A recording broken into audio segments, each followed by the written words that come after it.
عادتیں نسلوں کا پتہ دیتی ہیں۔ ایک بادشاہ کے دربار میں ایک اجنبی نوکری کی طلب لیے حاضر ہوا۔ قابلیت پوچھی گئی، کہا سیاسی ہوں۔ عربی میں سیاسی افہام و تفہیم سے مسئلہ حل کرنے والے معاملہ فہم کو کہتے ہیں۔ بادشاہ کے پاس سیاست دانوں کی بھرمار تھی۔ اسے خاص گھوڑوں کے استبل کا انچارج بنا لیا، جو حال ہی میں فوت ہو چکا تھا۔ چند دن بعد بادشاہ نے اس سے اپنے سب سے مہنگے اور عزیز گھوڑے کے متعلق دریافت کیا۔ اس نے کہا نسلی نہیں ہے۔ بادشاہ کو تعجب ہوا۔ اس نے جنگل سے سائیں کو بلا کر دریافت کیا۔ اس نے بتایا گھوڑا نسلی ہے، لیکن اس کی پیدائش پر اس کی ماں مر گئی تھی۔ یہ ایک گائے کا دودھ پی کر اس کے ساتھ پلا ہے۔ مسئول کو بلایا گیا، تم کو کیسے پتہ چلا اصل نہیں ہے؟ اس نے کہا یہ گھاس کھاتا ہے تو گائے کی طرح سر نیچے کر کے، جبکہ نسلی گھوڑا گھاس منہ میں لے کر سر اٹھا لیتا ہے۔ بادشاہ اس کی فراست سے بہت متاثر ہوا۔ مسئول کے گھر اناج، گھی، بھنے دمبے اور پرندوں کا اعلیٰ گوشت بطور انعام بھجوا دیا گیا۔ اس کے ساتھ ساتھ اسے ملکہ کے محل میں تعینات کر دیا گیا۔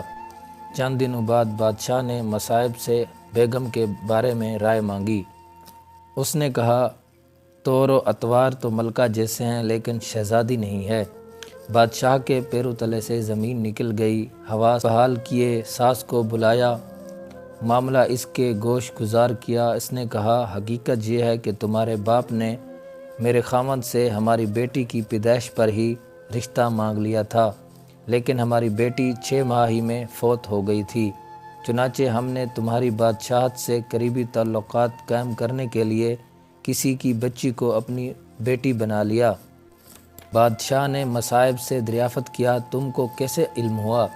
اس نے کہا اس کا خادموں کے ساتھ سلوک جاہلوں سے بدتر ہے۔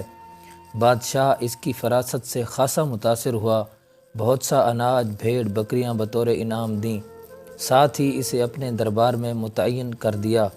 کچھ وقت گزرا، مصاحب کو بلایا، اپنے بارے میں دریافت کیا۔ مصاحب نے کہا جاں کی امان، بادشاہ نے وعدہ کیا۔ اس نے کہا نہ تم بادشاہ زادے ہو، نہ تمہارا چلن بادشاہوں والا ہے۔ بادشاہ کو تاؤ آیا، مگر جان کی امان دے چکا تھا۔ سیدھا والدہ کے محل پہنچا۔ والدہ نے کہا یہ سچ ہے، تم ایک چرواہے کے بیٹے ہو، ہماری اولاد نہیں تھی، تمہیں لے کر پالا۔